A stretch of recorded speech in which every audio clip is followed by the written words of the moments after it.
కాశ్యపాన్వై సంజాతం శరణ్యార్యపదాశ్రితం వైరాగ్యజలతిం వందే రంగరామానుజం మునిం నీళాతుంగస్తనగిరితటీ సుప్తముత్పోజ్య కృష్ణం పారార్జ్యం సంసృతిశతశిరసిద్ధమధ్యాపయంతి స్వచిష్టాయా సనికడితం yeah బలాత్కృత్య భుంక్తే గోదా తస్యై నమ ఇదమిదం భూయ ఏవాస్తు భూయః. అందరికీ దాసోహం.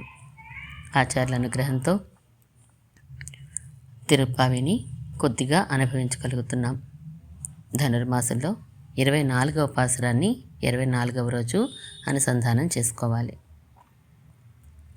ఇంతకుముందు పాసురం స్వామిని ఎలా నడవాలో అందమైన నడకలతో వచ్చి సైనాగారం నుండి సభామండపంలోకి వచ్చి గొప్పదైన సింహాసనం మీద వేయించేసి ఉండి మమ్మల్ని అనుగ్రహించవలసింది అని ప్రార్థించారు గోదాగోష్ఠి అందరూ కలిసి. అలా నడిచి వచ్చిన స్వామిని చూశారట ఈ గోష్ఠి వారందరూ కూడాను. ఇక వాళ్ళు కడుపు పిసికేసుకుంటున్నారట. ఎందుకు రమ్మన్నామో స్వామిని విషయం మర్చిపోయారు. ఆ స్వామి అలా నడిచి వచ్చాడే, ఆ 4 అడుగులు వేసి వచ్చాడే అని చెప్పి ఆ పాదాలు ఎంత కందిపోయినాయో, పరమాత్మని ఎంత శ్రమ పెట్టామో అని చెప్పి బాధపడిపోతున్నారట వారు.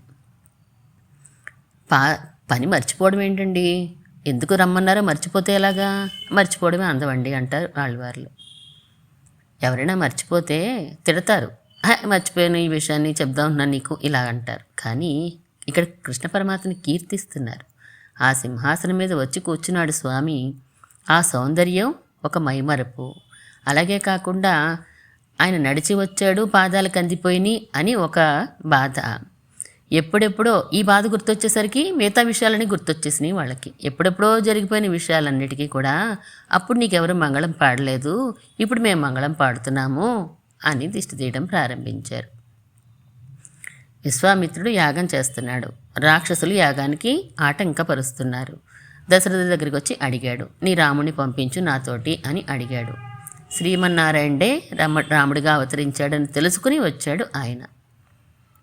యాగ సంరక్షణకి నేను వస్తాను, లేదా నా సైన్యాన్ని పంపిస్తాను అంటే, అటు కుదరదు, నీ కుమారుడు ఒక్కడే నాకు కావాలి అని చెప్పి అంటే, ఇక తప్పక రాముడితో పాటు లక్ష్మణుడు కూడా వెళ్తానంటే ఇద్దరిని పంపిస్తాడు దశరథుడు. విశ్వామిత్రుడు తీసుకుని వెళ్తాడు. ఇద్దరిని తీసుకుని వెళ్ళాక తాటక వచ్చింది. తాటక రాగానే ఏం చెయ్యాలి విశ్వామిత్రుడు, నేను తీసుకువచ్చిందే రాక్షస సంహారం కోసం కదా, నాకు ఆటంకపరుస్తున్న వాళ్ళందరినీ సంహరించాలని కదా అని ఆ పని చెప్పడం మర్చిపోయాడట.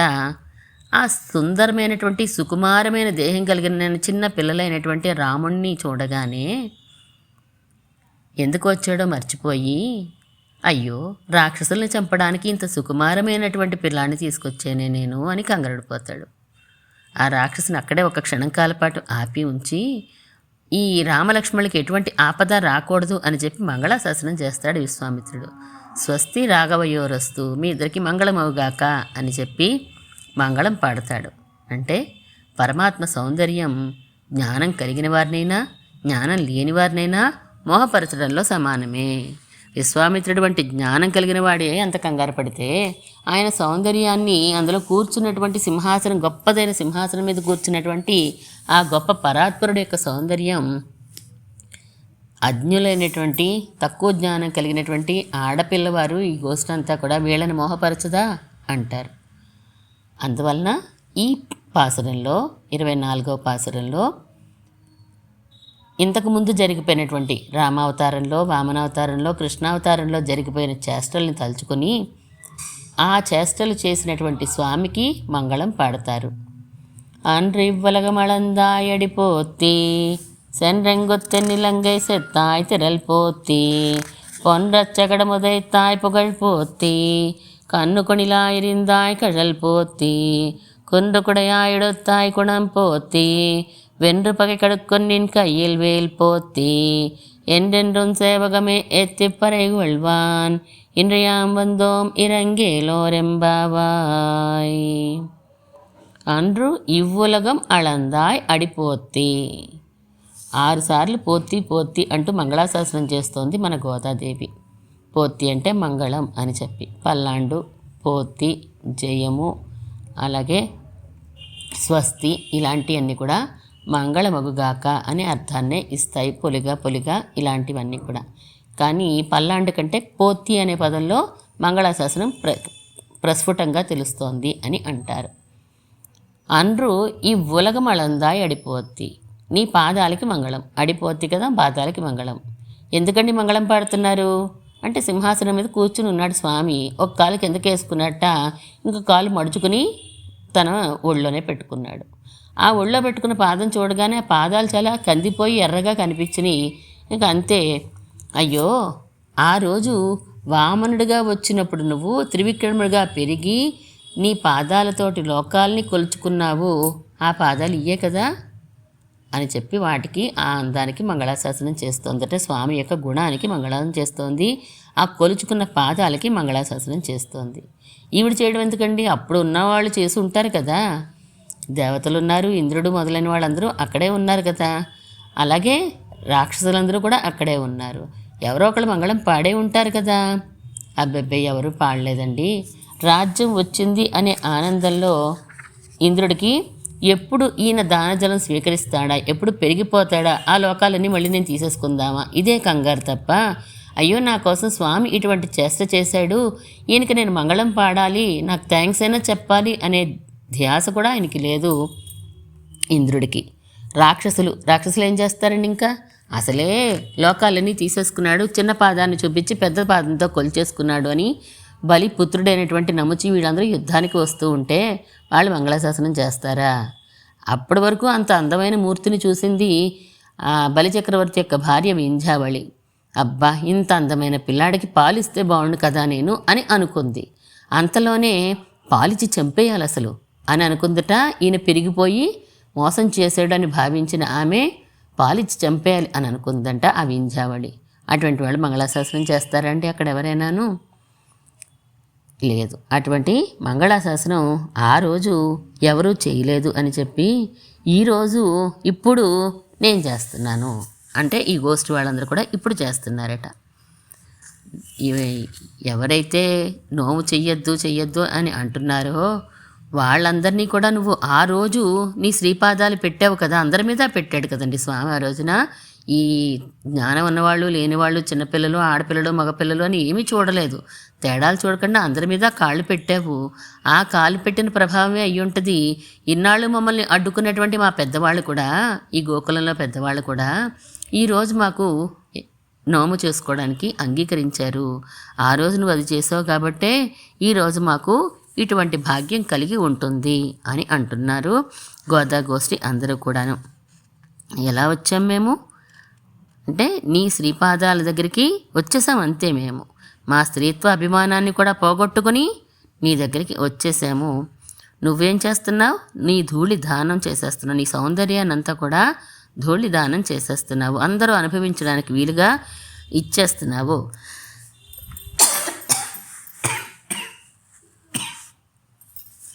అలాంటి అడిపోతి లోకాలన్నింటినీ కొలుచుకున్నటువంటి నీ శ్రీపాదాలకి మంగళము. సెన్రంగు తెన్నిలంగై సెత్తాయ్ తిరల్పోతి. ఇది ఒకచోటే ఉన్నాడు బలిచక్రవర్తి. ఎక్కడ ఉన్నాడో పుట్టాడు, పుట్టిన వెంటనే పెరిగిపోయాడు, పెద్ద అయిన వెంటనే ఆ బలిచక్రవర్తి దగ్గరికి వచ్చాడు, దానం తీసేసుకున్నాడు, ఇంద్రుడికి ఇచ్చేశాడు, ఆయన అక్కడి నుంచి వెళ్ళిపోయాడు. ఇది మాత్రం అలా కాదు. రెండో లైన్లో చెప్తున్న క్రియేట్ ఎటువంటిది, ఆయన చేసిన చేష్ట. సెన్రంగు తెన్నిలంగై సెత్తాయ్ తిరల్పోతి.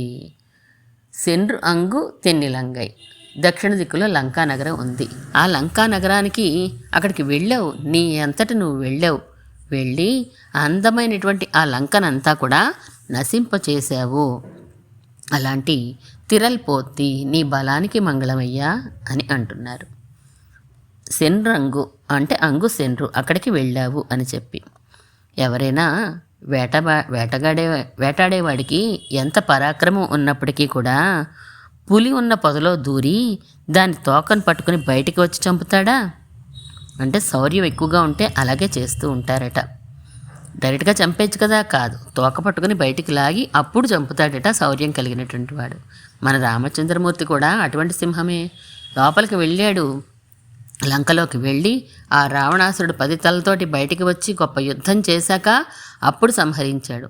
లేదంటే ఉన్న చోటే ఉండి రావణుడు నశించిపోవాలి అని ఒక బాణాన్ని విడిచిపెడితే అది చంపదాండి రావణాసురుణ్ణి.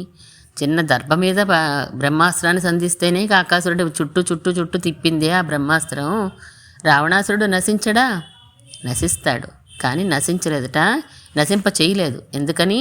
ఈ పొదలోంచి లాగినట్టుగా బలం కలిగిన వాడు సింహాన్ని ఎలా తోకపట్టుకుని బయటికి లాగి అప్పుడు చంపుతాడో అలా ఈయనకి ఆటమాట. అంత బలవంతుడు మన రామచంద్రమూర్తి. ఆ రావణాసురుడు దిక్కులన్నీ జయించినటువంటి వాడు. ఆ అష్టదిక్పాలకుల చేత కూడా తనకి ఊడిగం చేయించుకుంటున్నవాడు ఆయన. ఆ లంకలో ఉండే వీధులన్నీ ఊడుస్తాట వాయుదేవుడు. వరుణదేవుడు కళ్ళాపి జల్లేస్తూ ఉంటాట. అగ్నిదేవుడు ఆ వంటశాలలో దూరి వంట చేస్తూ ఉంటాట. కుబేరుడు పప్పు బియ్యాలన్నీ ఇస్తూ ఉంటాట. రుద్రుడు సేనాధిపతిగా ఉన్నాడు. బ్రహ్మదేవుడు లంకలో రోజు వేదపారాయణ చేస్తూ ఉన్నాడట. ఇలా ప్రధానమైన దేవతలందరూ కూడా ఊడిగం చేస్తూ ఉన్నారు ఆ లంకా నగరంలో రావణాసురుడికి. ఇంకా లంకని చాలా చక్కగా వర్ణిస్తారు సుందరకాండలో వాల్మీకి మహర్షి. ఎంత అందమైనటువంటి లంక, ఎంత సంపద కలిగినటువంటి లంక. కానీ అయోధ్య కంటే అందంగా ఉంది. కానీ ఒకే ఒక్క లోటు, ఒకే ఒక తేడాట లంకకి అయోధ్యకి. అక్కడ ధర్మం రాజ్యం ఏలుతోంది అయోధ్యలో.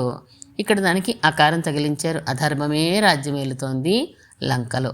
అది తేడా అక్కడికి ఇక్కడికి కూడా. అలాంటి లంకా పట్టణం అంతా కూడా మట్టిలో కలిసేలా చేసేసాడు. ఎంతమంది సైన్యం వచ్చినప్పటికీ కూడా 14,000 మందినే 3.5 కాలంలో సంహరించినటువంటి స్వామి కదా దండకారణ్యంలో. ఇప్పుడు లంకానగరంలో సైన్యం అయితే మాత్రం ఆయన ఏమైనా ఇబ్బంది పెడతాడా? పడ్డ కదా. చతురంగ బలాల్ని పంపించాడట రావణాసురుడు. వాళ్ళందరినీ కూడా మట్టిలో కలిపేశాడు. అందరినీ చంపేదాకా కూడా చూశాడు. పోని మారతాడేమో సీతాదేవిని తెచ్చిస్తాడేమో అని చూశారు. ఇక చివరి వరకు చూసి ఇక నశింపచేశాడు. అలాంటి 10 తలలు కలిగినటువంటి రావణాసురుణ్ణి నశింపచేసినటువంటి నీ బలానికి మంగళమమ్మా అని పల్లాండు పాడుతున్నారు ఈ చూస్తున్నటువంటి గోపికలు అందరూ కూడాను. పొన్రచ్చగడముదై తాయ్ పొగళ్ పోతి, నీ కీర్తికి మంగళం. ఏం కీర్తి అండి? పొన్రచ్చగడం. ఆ శకటాసురుడు రాక్షసుడు బండి మీద ఆవేశించి వచ్చాడు కాబట్టి శకటాసురుడు అని అన్నారు. శకటాసురుడు నశించేలాగా నీ శ్రీపాదాల్ని తన్నావు. ఆ తన్నేసరికి అతను చచ్చిపోయాడు.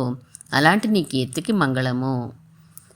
గోకులంలో 6వ నెల వచ్చాక ఊరు దాటించాలి బిడ్డని అనే ఉద్దేశంతో ఆ రేపలలోంచి యమునా నది దగ్గరికి వచ్చి అక్కడ బళ్ళు అడ్డంగా పెట్టి ఆ బళ్ళకి ఉయ్యాల కట్టి అడుగున కృష్ణ పరమాత్మని అందులో పడుకోబెట్టిందట మన యశోదమ్మ.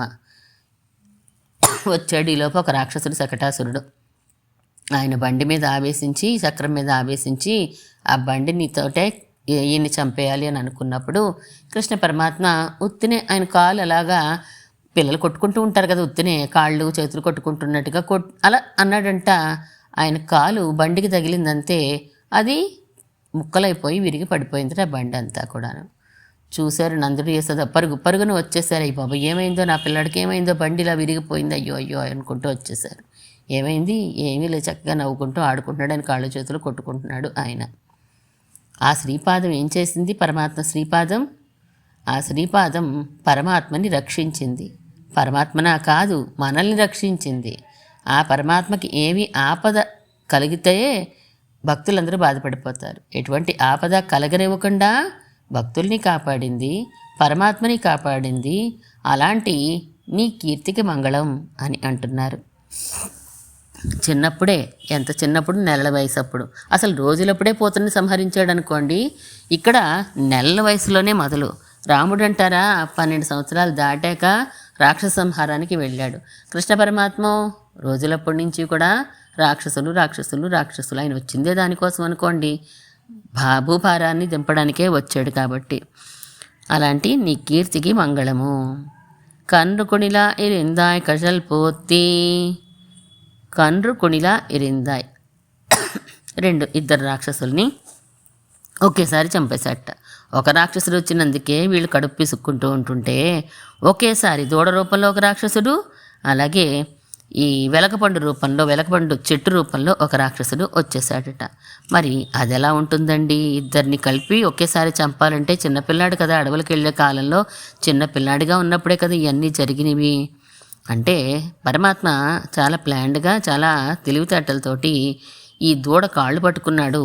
ఏ దూడలో అయితే రాక్షసుడు ప్రవేశించాడో ఆ దూడ కాళ్ళు పట్టుకున్నాడు. ఆ వెలగ చెట్టులో దూరినటువంటి వెలకపండులో దూరిన రాక్షసుడి మీదకి ఈయన్ని విసిరేశాడు.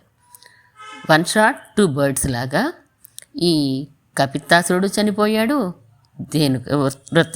ఇంకో ఆయన ఎవరండి? కపిత్తాసురుడు అంటే వెలగ చెట్టులో ఉన్నటువంటి రాక్షసుడు.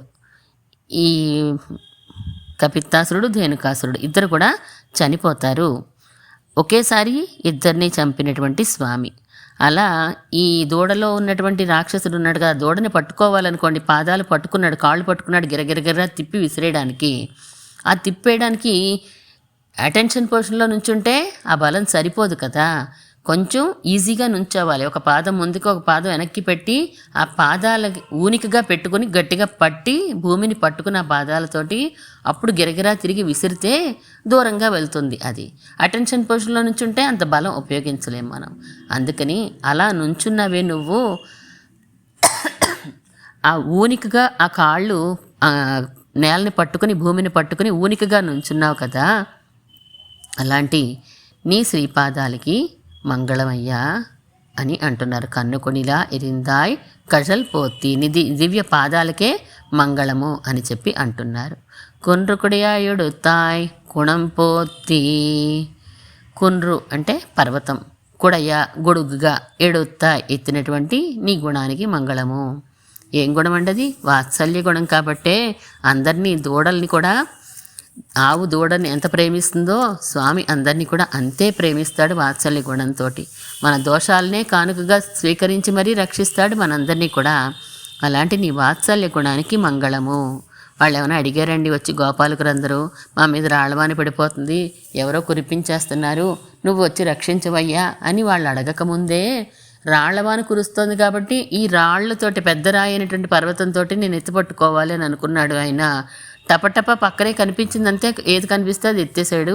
ఆ పర్వతాన్నే గొడుగుగా ఎత్తేసి, రండి అందరూ రండి, ఆ వర్షం మిమ్మల్ని ఏమి చేయకుండా నేను రక్షిస్తాను అని చెప్పేసి ఆయన అందరినీ కూడా ఆ కొండ కింద ఉంచుకుని రక్షించినటువంటి స్వామి. అలాంటి వాత్సల్య గుణానికి మంగళము. వెన్రు పగை కడుక్కొన్నిన్ కయ్యిల్ వేల్పోతి. వెన్రు పగై కెడుక్కోం అంటే పగై వెన్రు కొడుక్కోం. శత్రువులందరినీ కూడా జయించేలాగా నాశనం చేసింది నీ చేతిలో ఉన్నటువంటి వేలాయుధం. అలాంటి వేలాయుధానికి మంగళము అని కీర్తిస్తున్నారు. వేలాయుధం అంటే కృష్ణ పరమాత్మ వేలాయుధం పట్టుకున్నాడని ఎలా తెలుసండి మీకు అంటే, వాళ్ళ నాన్నగారు వేలాయుధం పట్టుకున్నారని తెలుసు కదా మనకి. అదే కృష్ణ పరమాత్మ కూడా పట్టుకుని ఉంటాడు. ఆ వేలాయుధం ఏ ఆయుధాన్ని ధరించినప్పటికీ పరమాత్మ, రాముడిగా వచ్చినా, కృష్ణుడిగా వచ్చినా, నారాయణమూర్తి ఏ ఆయుధాన్ని ధరించినప్పటికీ అందులో చక్రాత్తాళ్వాన్ ప్రవేశించి ఉంటారట. ఆయన ప్రవేశించి ఉండే మిగతా కథంతా నడిపిస్తారు. అలాంటి వాడు మన స్వామి. అడగకపోయినా కూడా అందరినీ రక్షించే సౌశీల్యము, వాత్సల్యము మొదలైనటువంటి గుణాలు అన్నీ కూడా కలిగినటువంటి వాడు ఆయన. ఇంద్రుడు తనకి యాగం చెయ్యట్లేదు, తనకి ఆరాధన చెయ్యట్లేదు, ఆ ఆరగింపులన్నీ నాకు పెట్టట్లేదు అనే కోపంతో రాళ్ళవాన్ని కురిపించాడు. ఈ గోగోపాలందరినీ కూడా బాధించాలి అని అనుకున్నాడు ఆయన. ఈ గోవర్ధన పర్వతాన్ని గొడుగుగా పట్టుకుని ఆయన అందరినీ కూడా రక్షించినటువంటి స్వామి. శత్రువుల్ని సమూలంగా నాశనం చేసేయాలి అని అనుకున్నాడు. అవతరించినప్పటి నుంచి కూడా అదే పని మీద ఉన్నాడు స్వామి. ఎండెండు ఉన్ సేవకమే ఎత్తి పరేగొల్వాన్ ఇంద్రియాం వందోం ఇరంగు. ఇలా నీ వీర చరిత్రలన్నింటినీ కూడా మేము కీర్తించుకుంటూ వచ్చాం.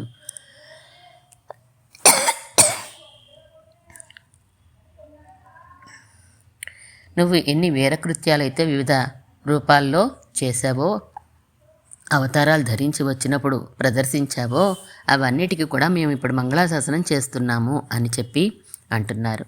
నీ కృప మాకు లభిస్తే మేము అండర్గ్రౌండ్లో బంధించబడి ఉన్నా నువ్వు కృప చూపించాలనుకుంటే మేము రక్షించబడతాం. నీ ఎదురుగున్నా ఉన్నా మేము రక్షించబడతాం. నీ కృప లేనప్పుడు మేము ఎక్కడున్నా ఒకటేనయ్యా. మాకు మోక్షం కలగాలి అంటే నీ సంకల్పం కారణం తప్ప మేము నిన్ను వచ్చి ప్రార్థించడం కారణం కాదు కదా. నువ్వు ఏది తలిస్తే, నువ్వు ఏది సంకల్పిస్తే అదే జరుగుతుంది. మేము అనుకున్నది ఏది జరగదని మాకు తెలుసు. కానీ మరి ఎందుకు వచ్చారు నా దగ్గరికి అని అంటావా? మేము ఆగలేక నిన్ను చేరాలి అని ఆశ కొద్దీ వచ్చామే తప్ప మేము వచ్చినంత మాత్రాన మేము ఏది కావాలంటే అది, మోక్షం అంటే మోక్షం, మాకు ఏ పదార్థం కావాలంటే అది ఇస్తామని మేమేమీ రాలేదు. చివరికి పని జరిగేది నీ అనుగ్రహం వలన మాత్రమే. మేం కోరుకోవడం వలన కానే కాదు, మేము నీ దగ్గరికి రావడం వలన కానే కాదు. ఎక్కడ ఉన్నా నీ అనుగ్రహమే మమ్మల్ని రక్షించి తీరుతుంది, నీ అనుగ్రహమే మమ్మల్ని కాపాడుతుంది. అలాంటి నీకు మంగళాశాసనం చేస్తున్నాము అని ఆయన సౌందర్యం, ఆయన యొక్క గుణాలు నిలబడినివ్వలేదు గోపికల్ని మంగళాశాసనం చేయకుండా. అలాంటి మంగళాశాసనం మన స్వరూప ప్రయుక్తమైనటువంటి పని. అసలు వైష్ణవ సంప్రదాయంలోకి ఎందుకు వచ్చారండి అంటే పరమాత్మకి మంగళాశాసనం చేయడానికండి అని మనం చెప్తూ ఉంటారు మన ఆచార్యులు మనకి మంత్రాన్ని అనుగ్రహించే సమయంలో. ఒకరికి సంవత్సరణాలు చేశారు, శంఖచక్ర ముద్రలు ఉంచారు అంటే గనక మీరు పరమాత్మకి మంగళాశాసనం చేయడానికి ఇంకొకరు పెరుగుతారు కాబట్టే మీకు నేను చేశాను అంటారు సదాచారులు అనేటువంటి వారు. అలాంటి మంగళాశాసనాన్ని మనం కూడా ఈరోజు కృష్ణ పరమాత్మకి సమర్పించుకున్నాం. ஆண்டிவளகுளந்தாயடி போத்தி சென்னங்குத்த நிலங்கை செத்தாய் திரள போத்தி பொன்றச்சகட முதைத்தாய் புகழ் போத்தி கண்ணு கொடிலாயிருந்தாய் கழல் போத்தி கொன்று கொடையா விடுத்தாய் குணம் போத்தி வென்று பழக்கடுக்கு நின் கையில் வேல் போத்தி என்றென்று உன் சேவகமே திப்பறை கொள்வான் இன்றையா வந்தோம் இறங்கேலோரெம்பாவாய். స్వచిష్టమాలికా బంధగంధ బంధురజిష్ణవే ఇష్టచిత్తతనూజాయై గోదాయై నిత్యమంగళం. శ్రీమన్మహాభూతపురే శ్రీమత్కేశవ యజ్వరః కాంతిమత్యాం ప్రసూతాయ యతిరాజాయ మంగళం.